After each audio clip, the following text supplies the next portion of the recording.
Greetings. I hope you're well. Welcome back to the Spiritual Walker channel. It's good to have you all guys here. I have to admit that this video is not easy for me. This is going to be a very difficult one. I'm not 100% sure where I stand on this one. It's something that I really would like to see your comments. Write your comments below. This is going to be difficult, and I think that this is going to be difficult for a lot of viewers as well. So for quite a lot of you are going to have your opinions, and I think that a lot of debate could come out of this. But it's about a specific message in the Bible, actually in the book of Isaiah, that I absolutely find chilling, and it's actually I find it very disturbing. And it's a book that one of the viewers, or it's a passage that one of the viewers highlighted to me last week.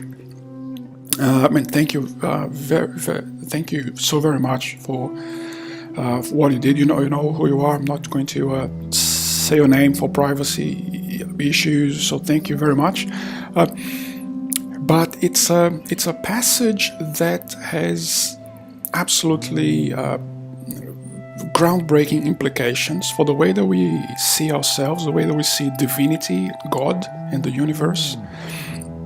And it's this passage here. It's a passage from the book of Isaiah, the prophet Isaiah, 45:7.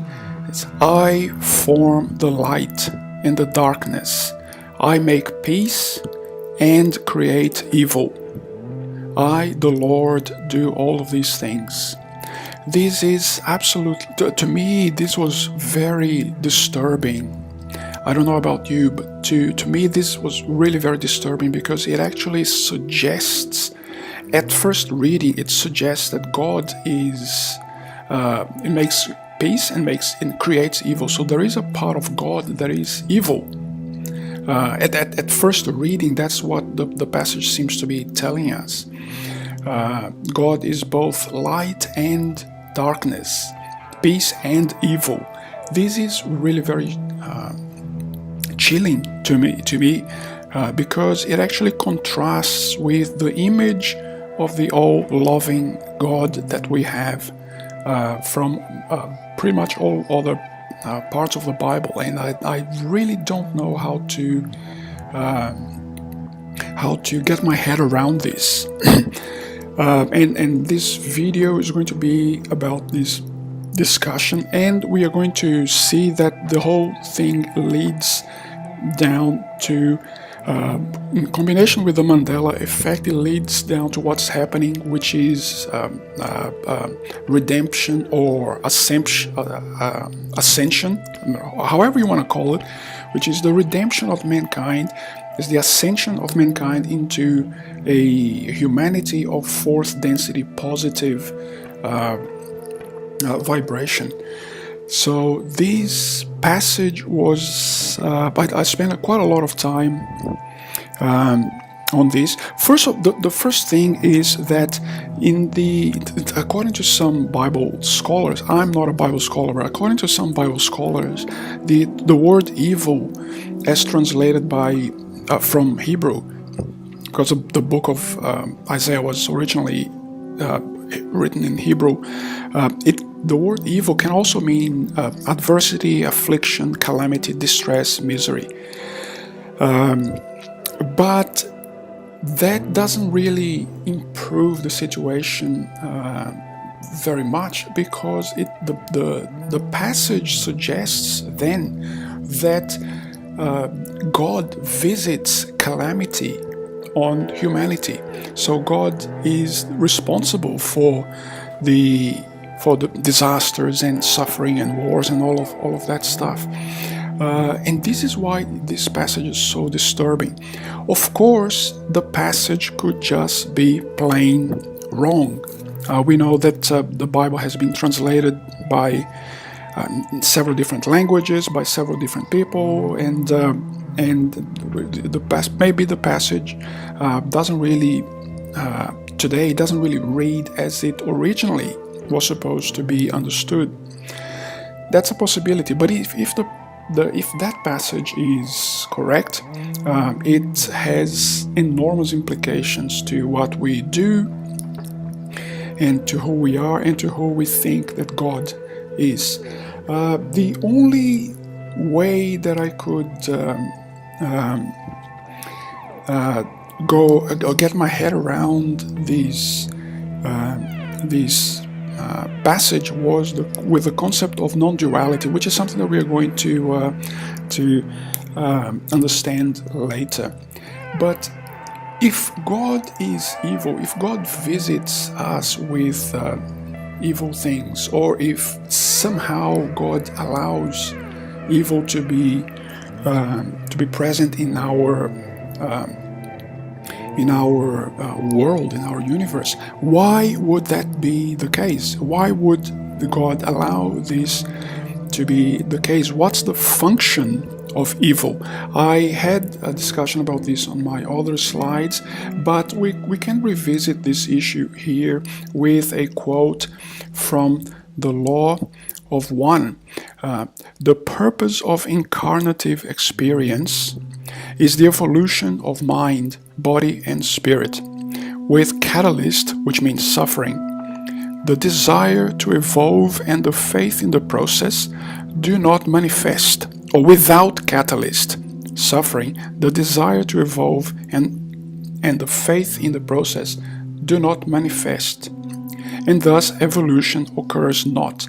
So what the Law of One is suggesting there, and this is something that we have already discussed before, is that suffering is the spur that prods us towards evolution. So we become better people, we become better spirits, better consciousnesses through suffering. If we all lived in a island paradise, just plucking grapes out of a vineyard and eating them and doing nothing with our lives, we'll just stay there forever. There would be no evolution. There would be no improvement in our character. There would be no improvement in our spirit. There would be no improvement in our consciousness. Suffering is the spur, is the driver that pushes us to be better and better with time. So this is really quite interesting because it suggests that there is some role for suffering. There is some role for suffering in the universe. If it didn't have suffering, we would probably be, acting like monkeys living out of caves and all of that stuff. And some people have taken this role of suffering in a very particular way.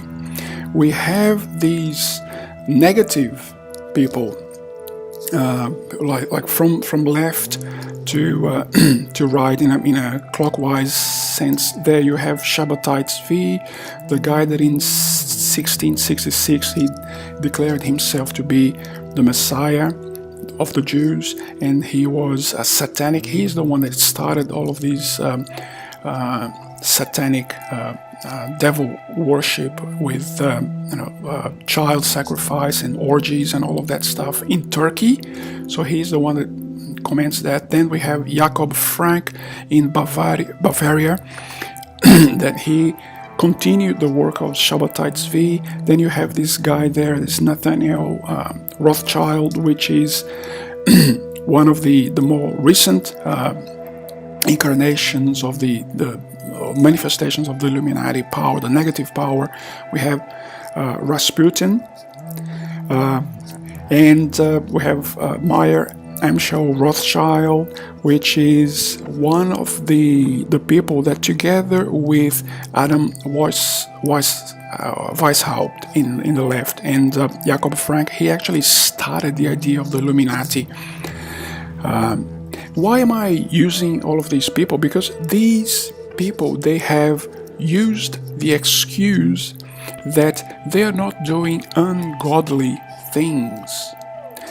They are doing the path of God by dishing out evil on others, by doing evil things. They are not really doing ungodly things. They are operating on the left hand of God. This is what these people claim to be doing. This is what they think that they are doing. And this goes back to Isaiah 45:7, which seems to suggest that there is a side of God that allows evil to occur.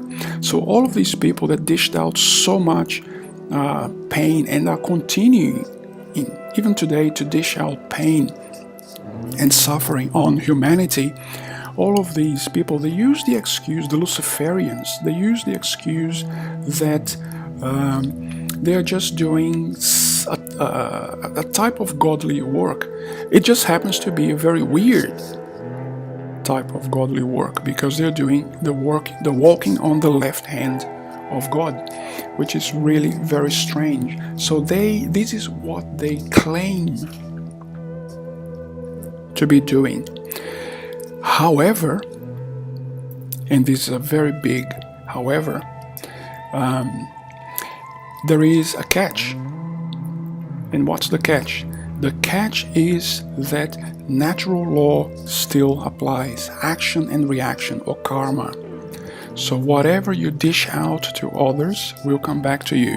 Whatever you give to others, you will receive back. So this is the problem with these people that allegedly are doing the work of God through the left-hand path. This is the distortion. This is the crazy path that they have decided to follow. They try to justify their selfish actions by saying that, oh, we are just doing we're just doing the work of the left hand of God. But they are going to have to face the music at some stage through natural law. They are not beyond natural law. You can have the example, for instance, of Aleister Crowley, that the natural law caught up with him in a big time and in a big way, even before he disincarnated. As Aleister Crowley, he was, by the end of his life, he was defeated, mad, absolutely dirt poor, and living alone. So natural law caught up with him in a big time, in a big way, and it's still catching up with him today, somewhere in the lower astral regions. He's in a very poor shape. Now, you may be asking, okay, what's the connection with the Mandela Effect on all of this? As we have discussed in other videos, and I encourage you to go back to my other videos on the Mandela Effect and time loops, and Mandela Effect and timelines and diverging timelines and all that, because we're not going to go through detail here. I don't want this video to be very lengthy, but you can always go back and check out my other videos on the Mandela Effect, time loops, timelines, etc. So basically what's happening is that now what is taking place is that the current timeline that we are in may have to split in two. And this is, as I said, this is explained in more detail in my other videos about the Mandela Effect. And the timeline split in two. In one timeline, society or humanity will be the fourth density positive. So in other words, we're going to live in a social paradise with that is going to be full of love and compassion and reasoning and science and respect for each other. And in another reality, the evil, the people that claim to be doing the left hand work of God, these guys are going to continue generating whatever hell they want to generate and whatever hell they want to live in. So this is very sobering because the Mandela Effect suggests that splitting timelines and parallel timelines is not only just a theoretical possibility, but it actually has a real application in our daily lives. Now, do we have any indication whatsoever from the Bible, just going back to the Bible, that this could be a reality? This split between good and evil. Well, that is a very interesting passage in the book of Matthew. So now this is the New Testament. And I'm going to read that for you. Here is a story Jesus told. The kingdom of heaven is like a farmer who planted good seed in his field. But at that night, as workers slept, the enemy came and planted weeds among the wheat, then slipped away. That's how Satan works. He's a coward. He doesn't like full confrontation. He does things in an underhanded way. When the crop began to grow and produce grain, the weeds also grew. The farmer's workers went to him and said, "Sir, the field where you planted that good seed is full of weeds. Where did they come from?" And of course, God knows and said, "An enemy has done this." The farmer exclaimed, "Should we put out the weeds?" They asked. And this is the critical part. So the next part here is the critical part. So should we put out the weeds? Should we separate the weeds from the wheat?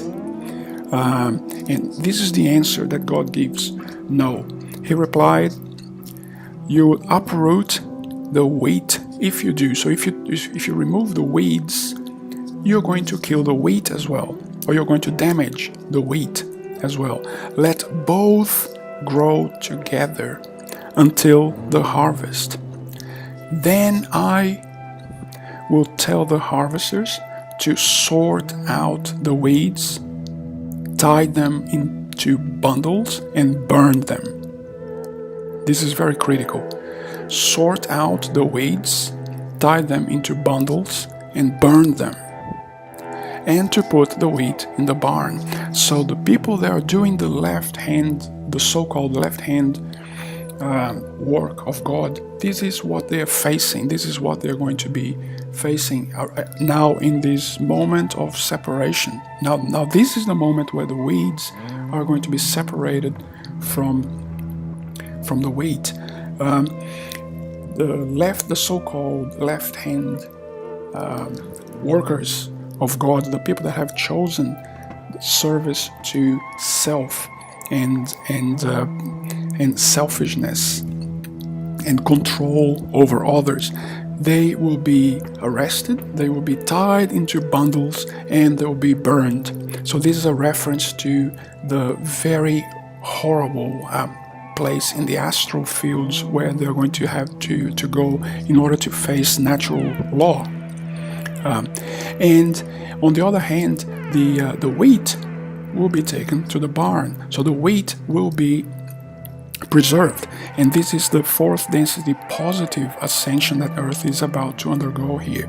So going back to the very strange and controversial verse of Isaiah 45:7, the only way that I can see this is in the context of non-duality, that I think that God is above good and evil.